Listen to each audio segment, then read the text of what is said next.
Muito boa tarde. Eu julgo que vou ter algum problema de alongar demasiado do que seria desejável, porque são temas de facto tão vastos, tão complexos, que ou se diz meia dúzia de palavras mais ou menos que é aquilo que já toda a gente sabe, ou se, bem, eu imagino que toda a gente sabe, mas a verdade é que não é bem assim. Ou se tenta ir um bocadinho mais além, que digamos que é aquilo que eu nesta fase tento perceber um bocadinho como é que foi possível que, depois de uma desgraça tão grande, já estou a falar do Manuel da Maia, obviamente, uma desgraça tão grande com um centro da cidade destruída, como é que foi possível reconstruir Lisboa tal como nós hoje a vemos, não é? Portanto, e não, que é uma coisa que parece óbvia, mas se pensarmos que estávamos no século XVIII, que os meios eram outros, os instrumentos eram outros, realmente as pessoas, além de serem génios, porque é preciso também ser um gênio, também tinham uma formação e uma preparação muito complexa e muito rica. E é um pouco isso que eu me pergunto sempre, como é que foi possível, não é? Pronto. E nesse aspecto tentei equilibrar aqui nesta primeira conferência, porque Manuel da Maia para mim, obviamente, acaba por ser muito mais importante do que Mardel, importante no sentido de foi ele que definiu a reconstrução da cidade, não é? Mardel é um bom arquiteto, acompanhou, deu o devido acompanhamento de sequência, mas não se pode comparar, acho eu, a capacidade e a inteligência e a capacidade de gestão de um com o outro. São personagens totalmente diferentes. Isto sem menosprezar uma coisa e outra, não é? Só que falar da cidade toda é muito mais complicado do que falar, sei lá, do Palácio do Marquês de Oeiras, ou de falar também da Água das Amoreiras, que são obras de Mardel. Portanto, são escalas diferentes. Ora bem, o que está mais ou menos combinado é 3/4 de hora. Eu peço que, sei lá, 10 minutos antes, se me puder avisar para eu me despachar. E, entretanto, se quiserem pôr alguma questão, como somos poucos, faz favor, não é? Portanto, eu vou tentar agora dar sequência. Ora bem, não sei se são arquitetos, são historiadores, agora só por mais ou menos interessados nesta matéria. Enfim, espero que diga de tudo. Pronto. Não, é que eu penso que isto são temas de tal forma tão interessantes que são interessam a toda a gente. Isto, não tenho qualquer espécie de... Não são temas académicos naquele sentido que só interessam a quem faz investigações muito... Porque a cidade e os temas urbanísticos têm a ver com a nossa vida cotidiana, não é? Portanto, dentro dessa lógica, que aliás que é a lógica de... Eu fiz o meu doutoramento em Barcelona, portanto, na Escola de Arquitetura de Barcelona, precisamente porque para eles é importante conhecer a história urbana da cidade para poder intervir na cidade. Portanto, têm uma concepção e, portanto, deram-me todo o apoio, que eu muito agradeço, em poder desenvolver este trabalho tão cientificamente correto e, ao fim e ao cabo, como é que eu ia dizer, a porem-me as questões que eu tinha que responder e que tinha que ir investigar para poder responder, que não sabia, não é? Portanto, acho que é isso que é um doutoramento, não é falar daquilo que toda a gente sabe, ou dos outros já fizeram, mas fazer uma coisa inédita. De qualquer forma, eu não tenho essa preocupação aqui de estar a falar do doutoramento, embora haja essa referência, esse conhecimento de base. Portanto, desejo agradecer o convite, antes de mais, que me foi feito e o interesse manifestado por todos os presentes pelo tema da reconstrução de Lisboa, analisado através da ação de Manuel da Maia e de Carlos Mardel. Trata-se de um extraordinário processo de renovação urbana em grande escala, que foi ideado e realizado em meados do século XVIII, o século do Iluminismo. Irei privilegiar uma perspectiva urbanística que nos proporciona uma visão sobre como foi definido e implementada esta referência internacional que é a Lisboa Pombalina. Não é uma análise de um projeto ideal, mas sobre as diferentes propostas que nos levaram ao plano aprovado e construído, onde foi necessário incorporar numerosos condicionamentos que existiam previamente, sejam a topografia, as paróquias e os conventos, os parcelários, os vínculos, as praças ou os monumentos, que era o que já existia, não é? Por trás de um traçado geométrico bem conhecido, ressaltam na construção de Lisboa aspectos essenciais como a complexidade de gestão do processo e a sua relevância, tendo presente o contexto de meados do século XVIII. É sobre alguns aspectos deste processo extremamente inovador e interessante que vou falar, mostrando como aquele terremoto excepcional proporcionou a ocasião para a excepcionalidade desta resposta. É bastante clara para todos a importância da reconstrução de Lisboa levada a cabo após o terremoto, o incêndio e o tsunami que destruíram a cidade, em particular a zona central. Daí surgiu o centro que conhecemos hoje, a que atualmente chamamos de Lisboa Pombalina, valorizando a ação política do Marquês de Pombal, mas que tem deixado na sombra toda a equipe que levou a cabo este empreendimento, que se prolonga também após a queda de Pombal em 1777 e o início do reinado de Dona Maria. As personagens escolhidas têm uma grande importância para a história de Lisboa e do urbanismo português.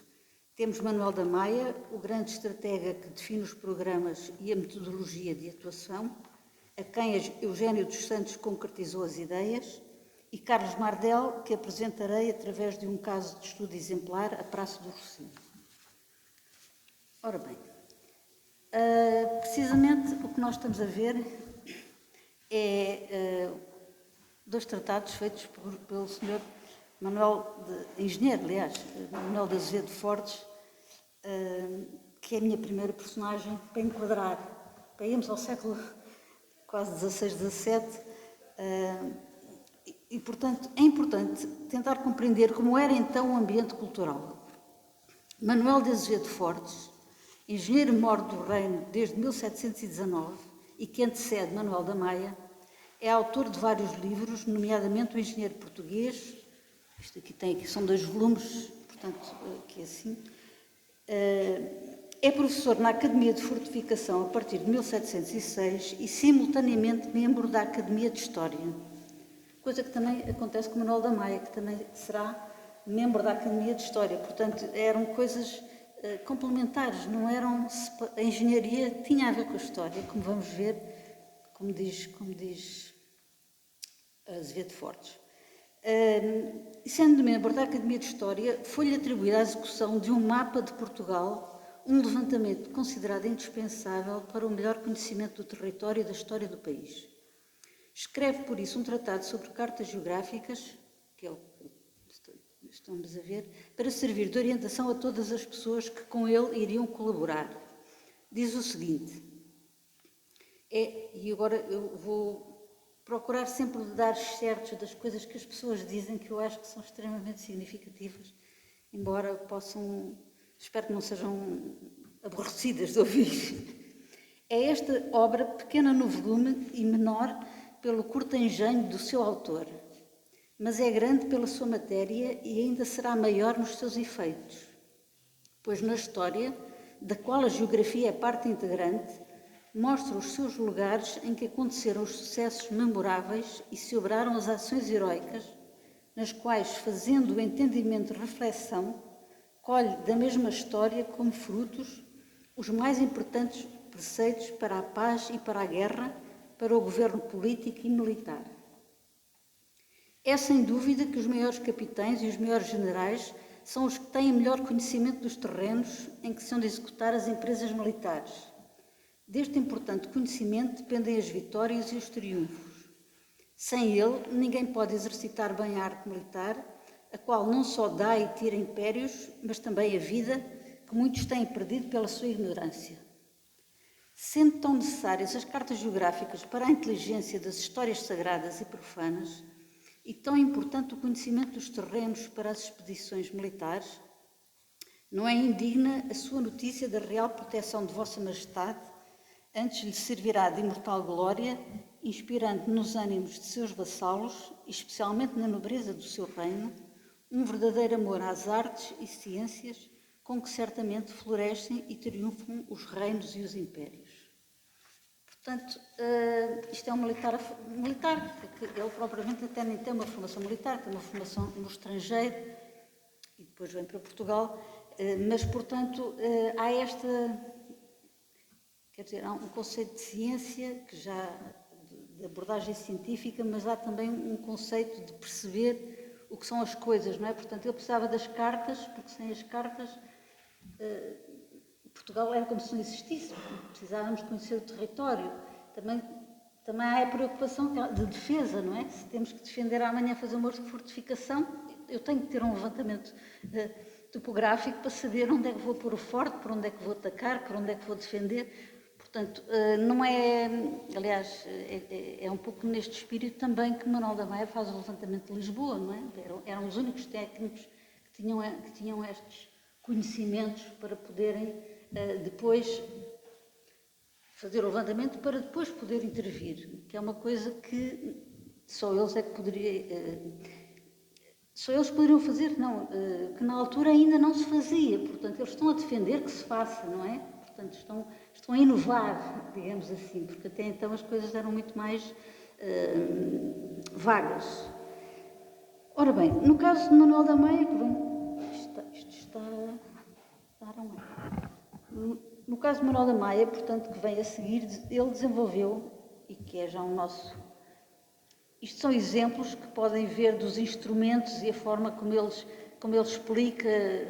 É curioso este tratado, é de facto muito pequenino, mas inclusive ele refere como fazer levantamentos com instrumentos, sem instrumentos e até em terrenos inimigos, onde não se podem levar instrumentos e, portanto, é preciso medir com os passos, é toda uma série de estratégias que realmente... são necessárias, não é? Portanto, não tem tem um aspecto de ciência e de rigor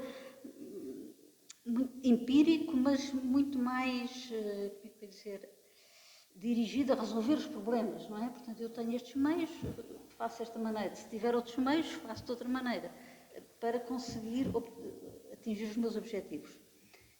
Penso que este é muito o espírito da época.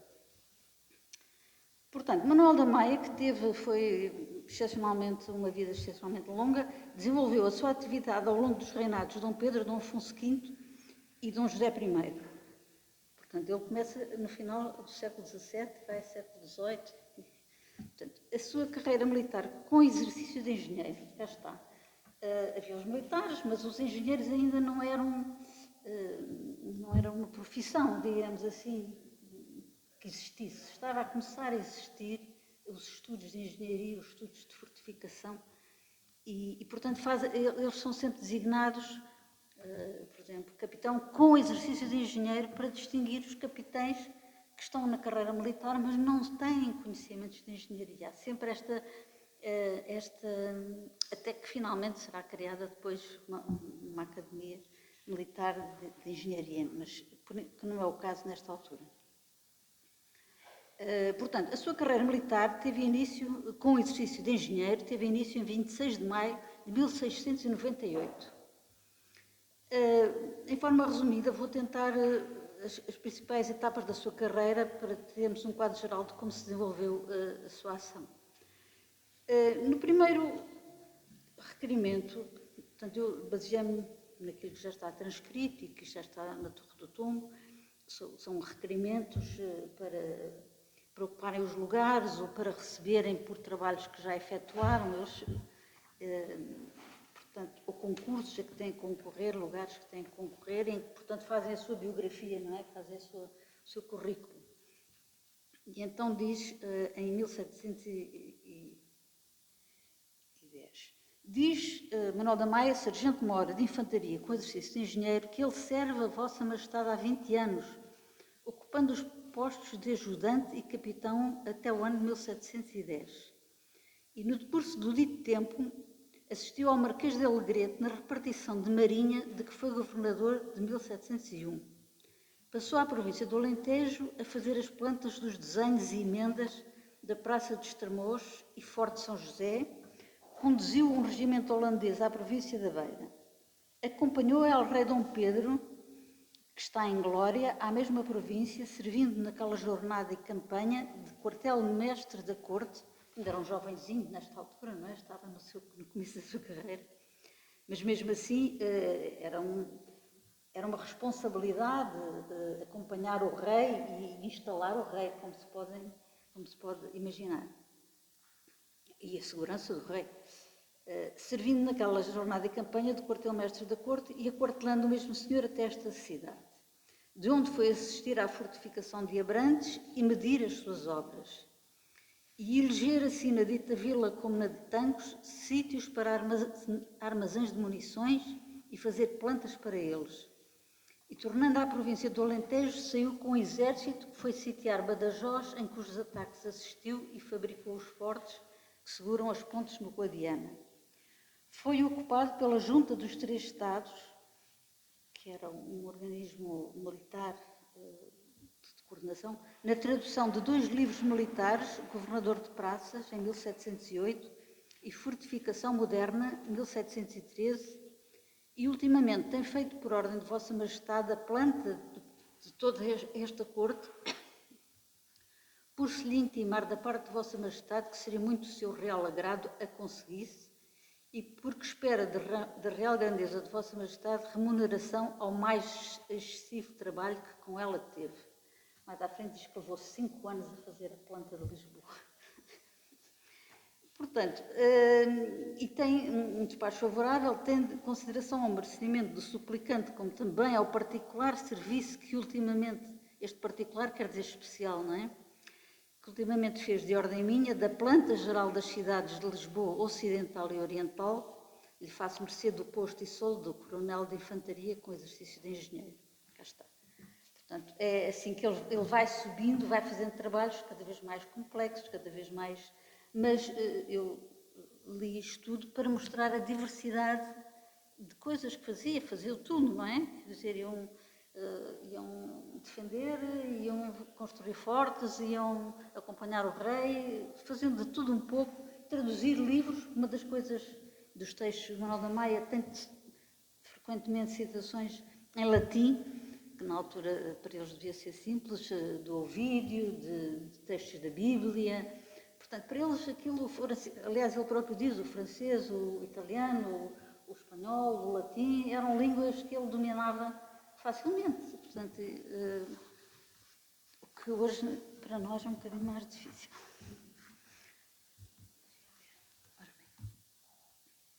Portanto, ele continua, foi dado muita importância a esta planta de Lisboa, que ele terminou em 1718, sendo por ela, portanto, subiu, não é, para coronel de infantaria e recebeu também mais algum dinheiro. E é interessante, diz noutro requerimento, em que especifica fazer a planta de ambas as cidades, não sei porque, mas diziam assim, a Lisboa Ocidental e a Oriental, com toda a individuação de praças, palácios, templos, mosteiros, freguesias, ermidas, ruas e travessas, com os nomes de todas estas coisas, em tão boa forma e tão ajustada ao terreno, que acreditou o seu estudo e trabalho de 5 anos. Portanto, imaginam que realmente não era qualquer um que conseguia fazer uma coisa destas. Será o desenho correspondente ao levantamento da área central da cidade, que é o que nós estamos aqui a ver, que irá ser utilizado para o estudo das propostas de reconstrução quase 40 anos depois. Portanto, não será propriamente este o original que ele trabalhou, mas será uma cópia de uma das plantas, não é? Esta aqui é só apanhar a parte central e nem sequer tem este detalhe com que dizem que foi feita, não é? Infelizmente não conhecemos estes elementos, portanto, realmente o terremoto levou muita coisa, portanto, Só os textos é que permitem saber o que foi feito. Foi também, portanto, mestre do príncipe de Portugal, Dom José, que era uma honra, a quem deu a primeira aula em 1720 e também dos outros infantes, Dom Pedro, Dom Carlos e ainda do infante Dom António, que foi um filho ilegítimo. Um caso curioso é a considerar também, que eu acho que vale a pena referir, é a diligência que ele teve que fazer para a habilitação para a Ordem de Cristo. O rei, como achou que ele merecia, portanto, dados os seus serviços serem de muito mérito, deu-lhe, portanto, a mercê do hábito de Cristo. Mas, no caso dele, puseram-se problemas por causa dos seus familiares e, portanto, ele teve que fazer um requerimento para pedir que fosse dispensado das exigências, que é isso um pouco. E então a mesa de consciência e ordens, que era quem fazia essa apreciação, diz o seguinte, que eu vou ler, que acho também curioso. Constou que seu pai era louveiro, os avós paternos pessoas humildes que viviam do seu trabalho, e os maternos foram mestres de meninos e por estes impedimentos se julgara não estar capaz de entrar na ordem. Recorreu a Vossa Majestade com uma petição em que lhe pede-lhe faça a Vossa Majestade mercê, querer dispensá-lo nos sobreditos impedimentos de falta de qualidade, alegando ser-lhe feita a dita mercê em remuneração de seus serviços, que constavam da cópia da portaria inclusa em os postos de capitão até o de coronel, e costumar Vossa Majestade conceder semelhantes graças quando se requer com serviços próprios. Pareceu à mesa que Vossa Majestade deve conceder a dispensa por as mecânicas que lhe resultaram das provanças não serem das sórdidas. Vejam bem como eles avaliavam o trabalho dos pais, não é? E o suplicante se achar com a honra de mestre do Sereníssimo Príncipe Nosso Senhor. É o que mais conta, é ele ter sido o mestre do futuro rei, não é? Pronto, e não haver também nada completamente negativo, digamos, mas foi por muito pouco. E foi, a mesa da consciência diz inclusive que o rei decidirá, porque eles próprios, se fosse só por eles, não aceitavam, mas o rei decidiu que face a este parecer que ele realmente merecia e que, portanto, foi-lhe atribuído este hábito de Cristo, que no fundo é mais uma verba, não é? É mais um pagamento também que fazem, porque quase todos têm, tem o Marvel, não sei se é de Cristo, se é de Vísperas, mas o Jânio dos Santos, quase todos estes técnicos, digamos, de nomeada, eram dados estes títulos mais ou menos honoríficos, dados não, concedidos, honoríficos que representavam, no fundo, uma honra e também fontes de rendimento, pode-se assim dizer.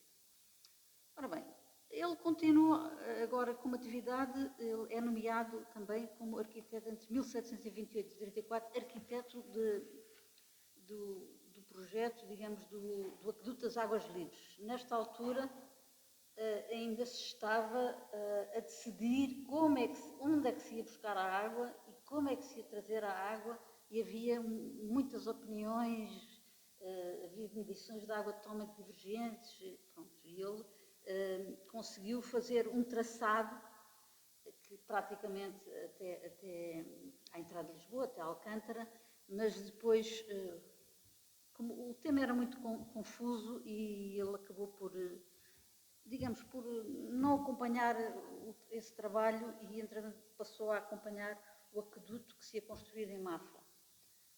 E portanto, outros deram sequência ao trabalho dele, porque ele, como é que eu ia dizer, era mais coordenar, definir. Uma das críticas que ele dizia é que estavam a fazer o aqueduto sem se ter estudado o percurso todo, não é? E, portanto, não dava para fazer o aqueduto aos bocados, porque havia que estudar a quantidade de água e as inclinações e por onde é que passava. Portanto, pronto, tinha esta maneira de ver mais abrangente, mais enquanto que a maioria das pessoas, como é que eu ia dizer, havia várias maneiras de medir a água, portanto isto são tudo coisas que não estavam ainda tecnicamente definidas, não é? Havia que estudar, que fazer as leituras, fazer as medidas, etc.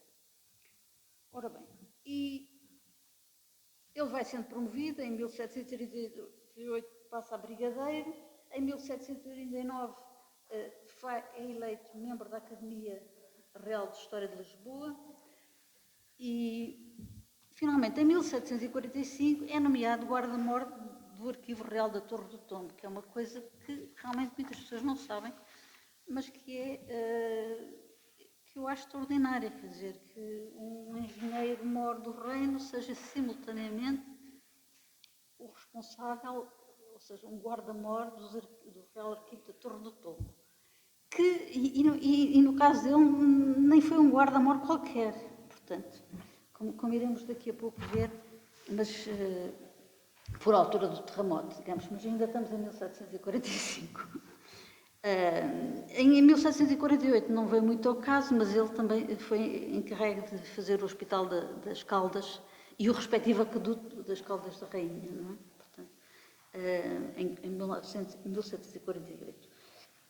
Isto só para mostrar que realmente, quando se tratavam de grandes obras que tinham a ver com organização, localização, abastecimentos de água, que nesta época eram coisas ainda passavam a ser muito importantes, não é? Porque era preciso a higiene, era preciso não ter sede, enfim, a água passou a ser e a quantidade, e ali, além disso, haveria as caldas, portanto, os doentes, e tudo isso tinha que ser cuidado. Ora bem, depois, finalmente, em 1754, antes do terremoto, ele é nomeado mestre de campo-general e com o posto de engenheiro-mor de Meus Reinos. Portanto, isto é engraçado que é um posto, não é? Portanto, há coisas que são patentes, não é? Que são graus na sua carreira militar e há outras coisas que são, como hoje se dariam, por nomeação, não é? São cargos que se ocupam. Só que, curiosamente, aqui muitos destes cargos, eu não sei, porque realmente a minha formação não é propriamente de história, mas são vitalícios. Portanto, normalmente, só quando eles morrem é que depois se nomeia o outro. Portanto, parte do princípio que seriam cargos como o de engenheiro-mor, só quando ele morre é que é substituído. Portanto, o responsável do aqueduto das Águas Livres também só quando morre é que é substituído. Depois, como vai acontecer ao Jânio dos Santos, que era o responsável da planta da cidade, não sei o quê, só quando ele morre é que vai ser substituído pelo Mardel. Portanto, na verdade, dá a sensação que eles são nomeados para estes cargos muito importantes, são de topo, digamos assim, em termos da estrutura burocrática e administrativa, mas são cargos, portanto, já não são para gente jovem, é para gente já de uma certa idade, mas não tem uma perspectiva de continuidade, não é? Suponho, a menos que eles abandonem, mas é raro. Nesta altura que estamos a ver, porque vamos falar na altura do terremoto e realmente há muita gente que morre cedo e rapidamente. Ora bem, outro aspecto que tem a ver com a história da Torre do Tombo é que ele, antes de ser, portanto, antes de trabalhar já tinha trabalhado para o arquivo e para a biblioteca do próprio rei, que era aquela biblioteca que estava no Palácio da Ribeira, não é? Portanto, ele diz que já quer dizer, Dom João V assistia à ordenação, mas ele com o Marquês de Abrantes,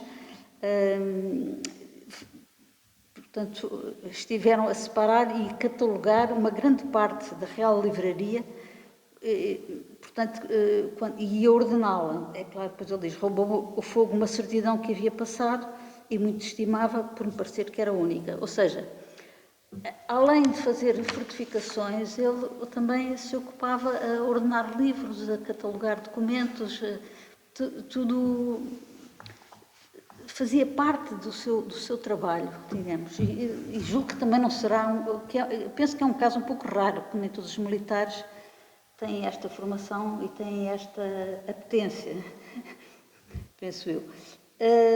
Quando o terremoto, a preocupação de Manuel da Maia foi salvar o Real Arquivo da Torre do Tombo, nessa altura ele já era guarda-mor, que estava instalado no Castelo de São Jorge, tendo retirado toda a documentação para lugar próximo e seguro,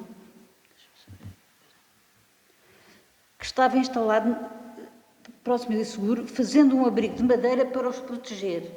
Ou seja, no caso do arquivo, que era o arquivo real, agora o arquivo de todos os documentos, não é? E por isso é que se chamava a Torre do Tombo, porque estava numa torre, e houve o terremoto, mas não ardeu. Por isso, a preocupação dele foi retirar tudo, mas tinham que construir uma estrutura em madeira, não é? Para poder, provisoriamente, proteger a documentação. E propõe ao rei criar novas instalações, já condignas, porque aquelas ele já andava há bastante tempo a dizer que aquelas não serviam, naquilo que vai ser utilizado também para a Academia Militar, que é no Mosteiro de São Bento da Saúde, o atual Assembleia da República, que foi um edifício que não foi muito atacado, quer dizer, não foi abrangido pelo terremoto, nem pelo incêndio, e, portanto, embora um pouco danificado, estava em muito bom estado, permitia ser reparado. E então ele propõe ao rei que essas novas instalações poderão ser no Convento de São Bento, onde ficaram até, se estão lembrados, até de ser inaugurada aqui a Torre do Tombo, aqui no Campo Grande. Portanto, nós imaginamos como é que isto é possível, mas quer dizer, por outro lado, a visão dele, não é? Ele conseguiu criar umas instalações e um sistema, porque depois não foi só por lá os livros e por lá a documentação toda, dos reis todos, foi organizar essa documentação toda e as salas, eu até depois mostro aqui por curiosidade, fazendo os respectivos índices, etc., que era coisa que não existia e que chegaram até hoje. Segundo tenho visto, ainda alguns deles ainda se utilizam hoje, os índices feitos pelo Manuel da Maia, e até há pouco, e só agora é que em alguns campos começam a ser, digamos, substituídos por coisas mais modernas, digamos.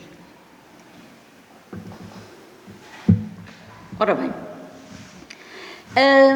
como ele era uma pessoa muito organizada, como estão aqui a ver, conforme ele fez esta notícia, felizmente agora já há muita documentação que se pode encontrar, que está digitalizada e está disponível na internet, embora dê muito trabalho, às vezes, recolher a documentação toda, porque é folha a folha, mas é possível consultar e é possível ver. E esta é muito curiosa porque descreve todas as medidas, as cartas que ele escreveu, as cartas que o Mardel escreveu, as cartas que o Sebastião José de Carvalho escreveu. Quer dizer, ele conta o processo todo e como é que depois organizou as coisas no convento, não é? Como é que eram as salas, o que é que precisavam ter as salas, os armários para as salas, as janelas com grades, não sei o quê. Portanto, é muito interessante e muito curioso e muito completo, de facto, esta notícia da distribuição e restauração do Real Arquivo da Torre do Tombo, para o qual ele propôs logo que se fizessem, desculpa lá, não estão a ver,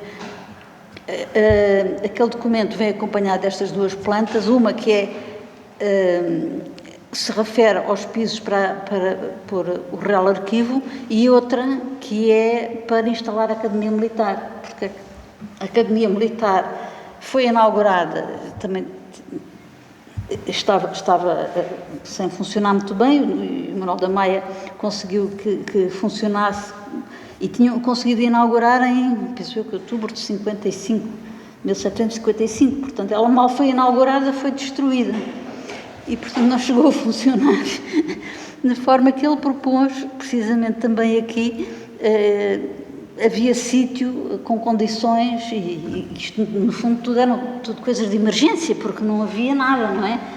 Ia-se à procura dos sítios possíveis, porque, na verdade, o resto, todo o centro estava destruído e não era tão cedo que se podia, digamos, fornecer instalações.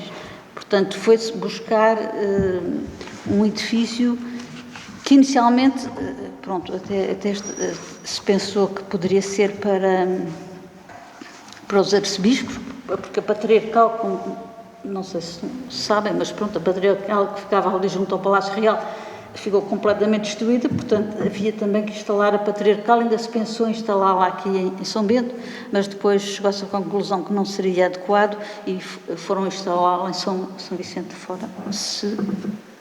Acho que não passaram. Não, o patriarcal ainda foi passar ainda fizeram umas instalações ali onde é hoje o Jardim do Príncipe Real, que era a cotovia, e que depois, mais tarde, portanto, ela não foi diretamente para São Vicente de Fora, mas pronto. Mas não ficou aqui. Aqui ficou, e eu acho isto curioso, porque mostra como ele organizava tudo, não é? E neste caso, pronto, o mosteiro era uma coisa particular, portanto eles foram pedir autorização ao abade, se concordava que fizessem aquelas obras, que se podia ceder aquelas zonas e, portanto, quanto é que lhe podiam pagar ou quanto é que deviam pagar, e ele na altura não quis dizer, e então nomearam uma comissão, que é isso que eu acho curioso, porque, portanto, pretendia-se alugar para o arquivo de Torre do Tombo. Isto é o mesmo documento, não sei se vão ver aqui a página 12 e depois será o verso, portanto são certos do mesmo documento que eu mostrei a capa. E aqui a meio vemos que esta avaliação de quanto é que será justo pagar pelo aluguer daquelas salas é feita por estes senhores todos, que em 1757, Carlos Mardel Rodrigues, eu não consigo ler, que esse não conheço, o Filipe Rodrigues de Oliveira, que aparece também a assinar muitos mapas, o Eugênio dos Santos de Carvalho, o Eulício Sebastião Pope e o Pedro Walter da Fonseca. Isto para mostrar que, no fundo, toda esta gente estava sempre a trabalhar e trabalhavam em grupo, porque são 6 pessoas que vão fazer esta avaliação. Portanto, isto não é brincadeira, quer dizer, não é a opinião de A ou B ou C, não. O Manuel da Maia escolhe e diz assim, não, isto tem que ser devidamente ponderado, avaliado, portanto, podíamos parecer que era uma coisa simples, saber qual é o aluguer que se vai fazer aqui a estas salas, não é? Mas serão propriamente uns mais avaliadores, outros mais projetistas, portanto, mas fazem um documento assinado por esta gente toda, que eu acho absolutamente notável. Isto é uma planta posterior, que eu só trago por curiosidade, porque mostra, portanto, aqui é o convento, isto é a parte de entrada do convento, aqui era a entrada a portaria do convento, portanto a igreja estaria aqui assim algures, e a entrada mostra o conjunto, não é? Onde ele propõe a Academia Militar e onde propõe que vai ser feita a Torre do Tombo, com 2 andares ali ao lado. E aqui assim até já estão distribuídos os armários e as salas e até tem a legenda a dizer o que é cada uma das coisas, portanto esta planta nitidamente... Ai, desculpe. Eu não estou habituada a esta coisa, eu preferia quase não ver esta coisa do dispositivo seguinte, que só me está aqui a baralhar. Estou a ver 2 coisas em vez de ver só uma, peço desculpa. Portanto, aqui é o segundo piso, não é? E no segundo piso já temos uma série dos armários, o que é, com as legendas do que é em cada um deles, e aqui também, pronto, subiu aqui pelas escadas, sala de... Isto é pequenino, será que isto assim também aumenta? Aumenta. Sala do porteiro, portanto, isto Tem mais curiosidade, porque nitidamente isto já é uma planta posterior, não é? Mas estão a ver aqui, primeiro armário, segundo, terceiro, quarto, os armários tinham números, por aqui fora, cada um, aqui diz chancelaria, São Sebastião, até o senhor rei Dom João V, e agora, como é que eu sei? Sei. Pronto, é só para dizer que realmente isto não é só conversa, é conversa e ação e tudo se faz. Ora bem, antes de entrarmos ainda na Lisboa Pombalina, portanto, eu penso que neste momento já temos uma ideia bastante razoável de quem é Manuel da Maia e o que é que ele foi fazendo ao longo da sua vida. Entre outras coisas, ele, como é que eu ia dizer, antes, no plano mais teórico, também estamos a ver a preocupação de definir o que é engenharia militar, ou seja, que era uma coisa que não existia e que ao longo deste período que nós estamos a falar e até ao século XIX vai começar a surgir e pronto, e vai-se começar a definir o que é que fazem os engenheiros, o que é que eles estudam os engenheiros, o que é que eles, enfim. Portanto, aqui não é ele que fala, mas pronto. Quando são inauguradas a instalação da Academia Militar ali naquele sítio que estávamos a falar, em 1758, ele faz um discurso, digamos assim. Ou seja, sendo ele o professor mais antigo, procura definir as orientações gerais que devem ser seguidas pelos alunos, comentando o que é ser um engenheiro militar. E vou ler mais uma transcrição. Ele serve-se do dicionário militar impresso em Paris em 1747 e traduz o que lhe parece mais importante. Eu penso, este nome de engenheiro denota propensão, habilidade e talento para inventar. São os engenheiros oficiais muito necessários para a guerra. O seu emprego é muito honroso. Por ele sobem aos mais consideráveis postos do exército. A sua ciência compreende a geometria e aritmética para todo o género de medições e cálculos, a fortificação para desenhar e ordenar toda a sorte de obras, ou seja, para a defesa ou para o ataque das praças, a arquitetura civil para determinar os quartéis, armazéns e mais edifícios.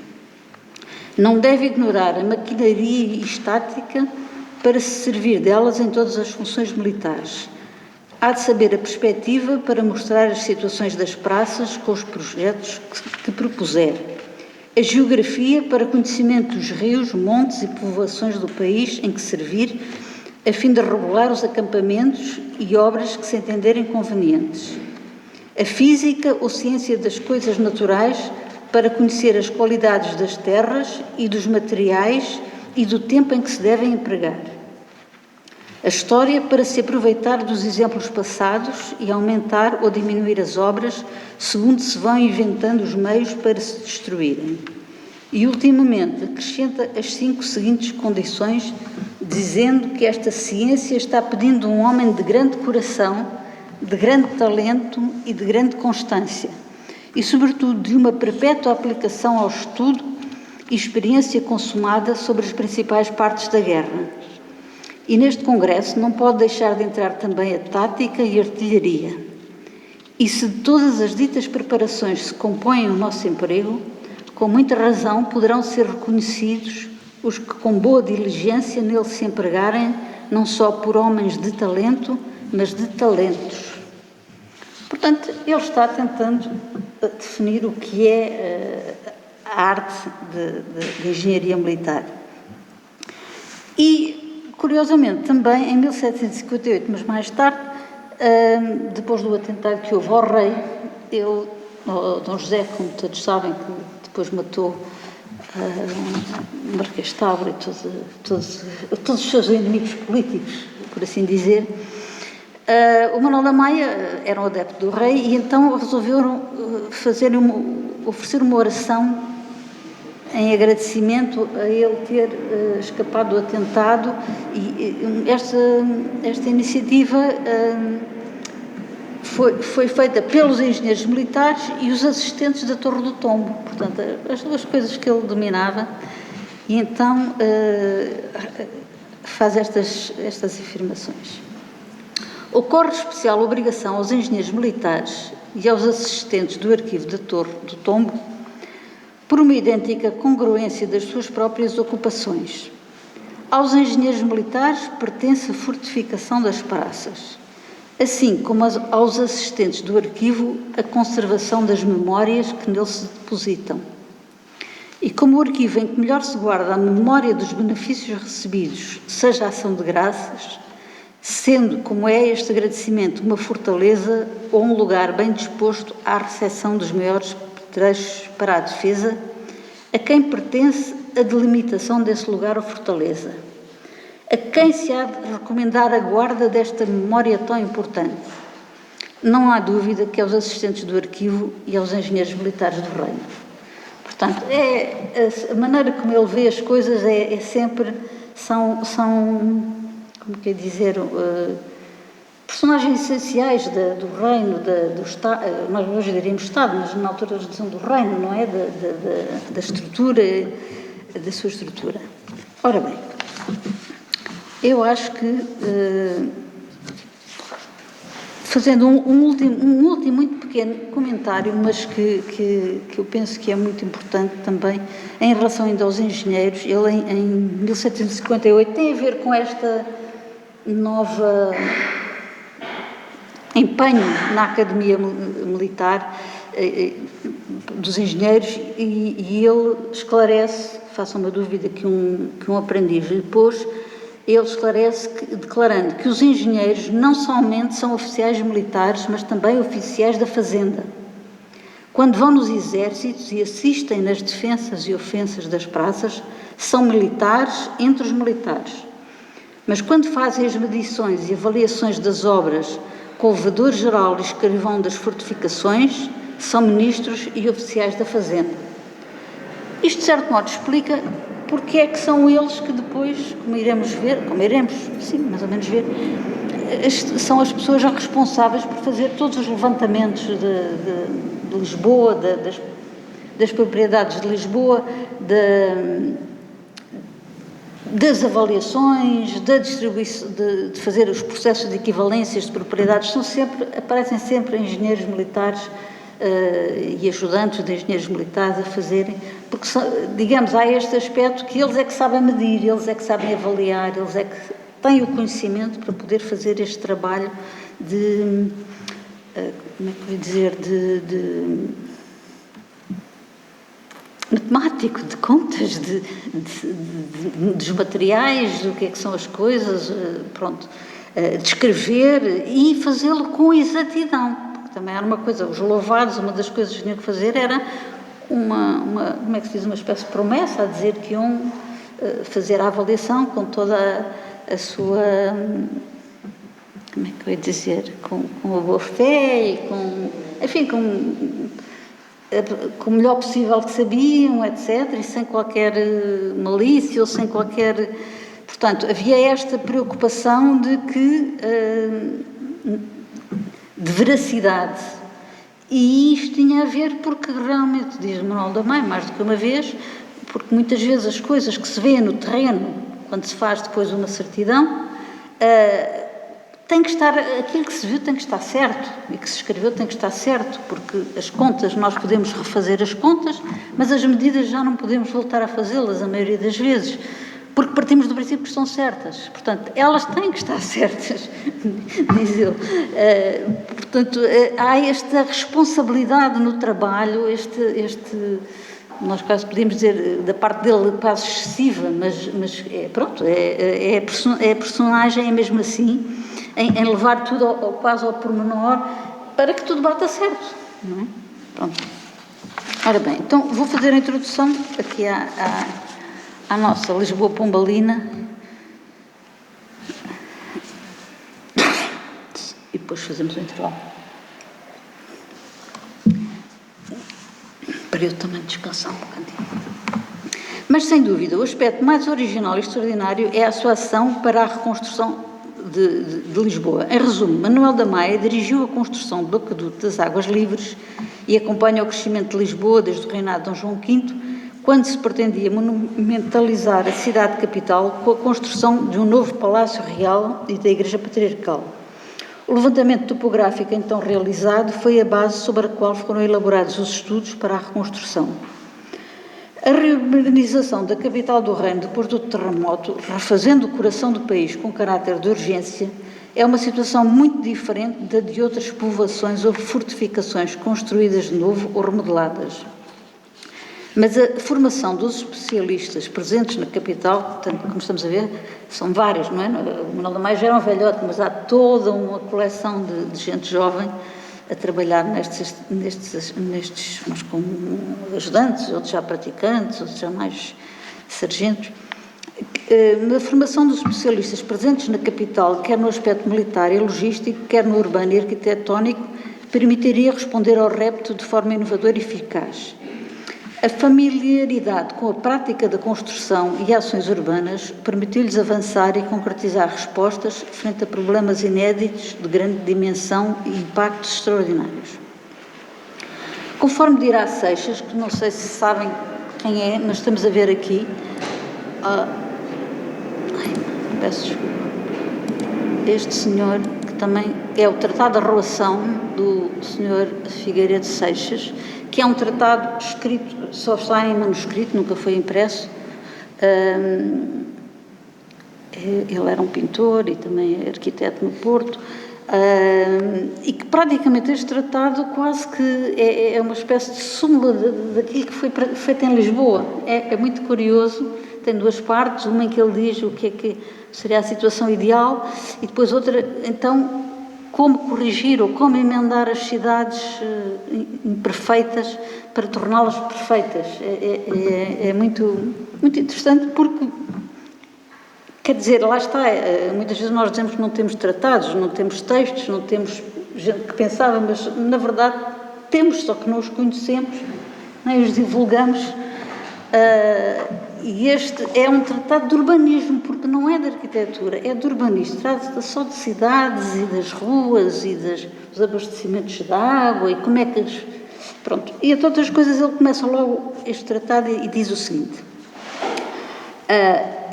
As povoações que se acham edificadas, portanto é a preocupação dele, e as que se vão edificando de novo, ordinariamente começam por uma humilde casa que a necessidade de algum pobre homem pouco favorecido da fortuna obrigou a fundar à margem de alguma estrada real ou pela boca de algum rio, que possa ser navegável, a quem as câmaras não impediram nem deram lei, como haviam de edificar, porque não há. O que fizeram sem considerar que com a produção dos anos e a de seus sucessores se lhe iriam adicionando tantas famílias e casas que virão a constituir uma grande povoação, mas sem ordem no seu arruamento, como se patenteia em todas as deste reino. Isto diz ele logo na introdução. Portanto, era a situação que não é só em Portugal, portanto, resta dizer que nesta mesma época, portanto, século XVIII, início do século XVIII, uma das grandes discussões em toda a Europa é precisamente como ordenar as cidades que se tornaram cheias de gente, já não se pode transitar, pronto, não há água, não há esgotos, portanto, é uma discussão que está a haver em vários sítios e não é só em Portugal. No caso depois, o que é interessante é que com o terremoto houve a possibilidade de construir uma cidade nova, não é? Portanto, portanto, não foi emendada, foi feita de novo. E, portanto, houve possibilidade de concretizar aquilo que já se vinha a discutir há uns quantos anos, desde o princípio do século. Diz ainda o Seixas, as cidades nascem de qualquer maneira, desenvolvem-se sem se pensar no bem-estar e felicidade comum. Daí a confusão. Ideia fundamental passa então a ser o planeamento, tanto para as zonas de expansão que deverão ser devidamente ordenadas, perfeitas, entre aspas, que era como eles diziam, uma cidade perfeita, quer dizer aquela bem ordenada, quer para a reforma das zonas antigas densamente povoadas, com muitas dificuldades na circulação viária, cada vez mais em voga, e a falta de higiene, sol, águas, esgotos, que originam as epidemias. Ora bem, não sei se querem parar um bocadinho.